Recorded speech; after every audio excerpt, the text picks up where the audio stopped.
Hey, Cindy and Pete here with the Cindy Wadsworth team.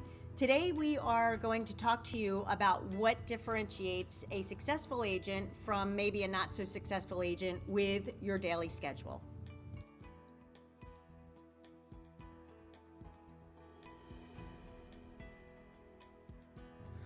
So we get the question all the time of what a successful day in the life of an agent looks like.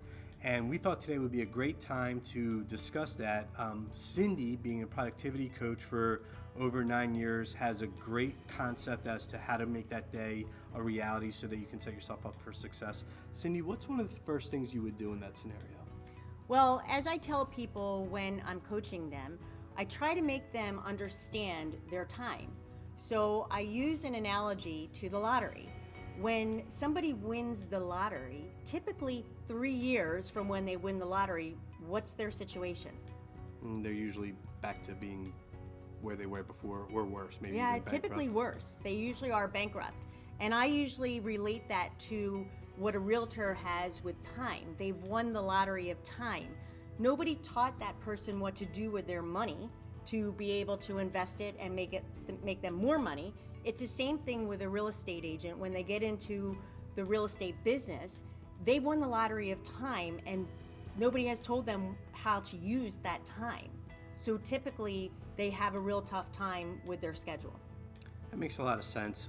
One of the things that I always see from the agents that I coach is they get so wrapped up working on the deals that they're working on with their clients that they actually forget to work on creating new business. So my number one tip to every new agent is you don't start your day until you've created new business for yourself. We don't work on old business or pending deals or anything like that until we've generated some new business. It's the best way to level out our income and make sure we're not on that roller coaster. Yeah.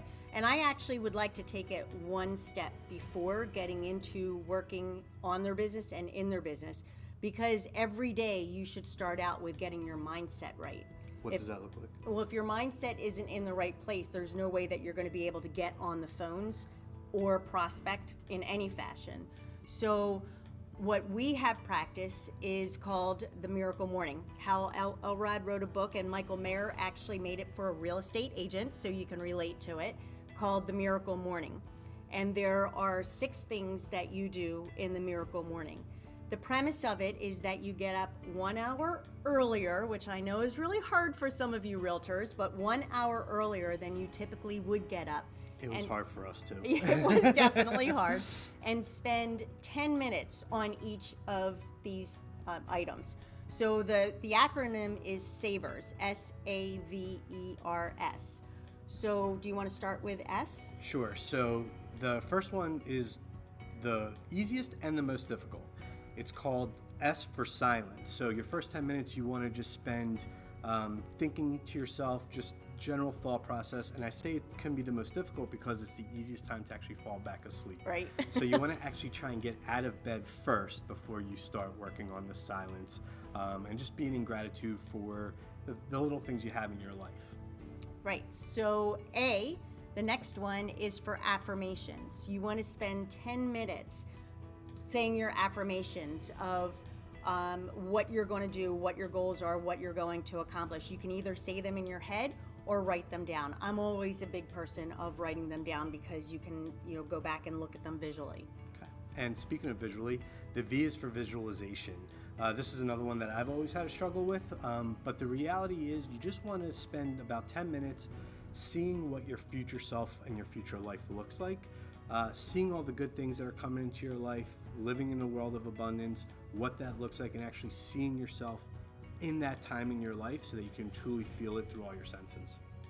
The next one, E, is for exercise. Now, I know a lot of you do exercise more than 10 minutes, but in this Miracle Morning, for this particular thing, you are only going to exercise for 10 minutes. Whatever exercise means to you, doing sit-ups, push-ups, running in place, going for a quick walk, whatever it is, 10 minutes of exercise. I'm just trying to get the heart rate up and get the body started that way. So then next is R for reading. You want to spend 10 minutes reading something positive. I try and stay away from the business books and things of that nature and try and focus on personal development, self-help, something positive along those lines, just to get your mindset in the right frame of mind. And the last one is S for scribing or journaling. And this is where you can just do a mind dump and just journal for 10 minutes on anything that comes to your mind, just to get your day started, get your mind clear, and get your day started. So between doing that miracle morning routine and then coming into whatever office environment you have set up where you can start your day and your productivity off, generating new income, if you take those few steps, by the time lunchtime comes, you're ready to tackle the rest of your day, put out any fires that might happen, and really feel like you have a good productive start to your day and eliminate the roller coaster income and have a perfect schedule. Yeah, so one of the things that I do tell agents when they are time blocking, if you don't know what time blocking is, you want to take your whole calendar and block it into times, and you want to be very consistent. The big thing that I see between successful agents and not successful agents is their calendar. I can look at somebody's calendar and see what they've time blocked off and see if they've actually stuck to it, and tell you whether they're going to be successful or not. So the first thing that I tell them in the beginning of the year, just write down all of your personal things. Block out all of your personal commitments for the year, any vacations you're going to take, any time off you have with your kids, whatever it is, block out your personal first. Then you are the big one for blocking out prospecting. Yeah, and as we touched on earlier, you want to have at least 2 and ideally 3 hours a day dedicated to just reaching out to sphere, past clients, new leads, cold leads, whatever the case might be. Some follow-up time as well, because obviously follow-up's important, and then time to then start working on the rest of your business. That's pretty much the right formula for getting your ideal day set up. Did you have anything else you wanted to add to it? Well, I just want to reiterate that how important it is to protect your prospecting time.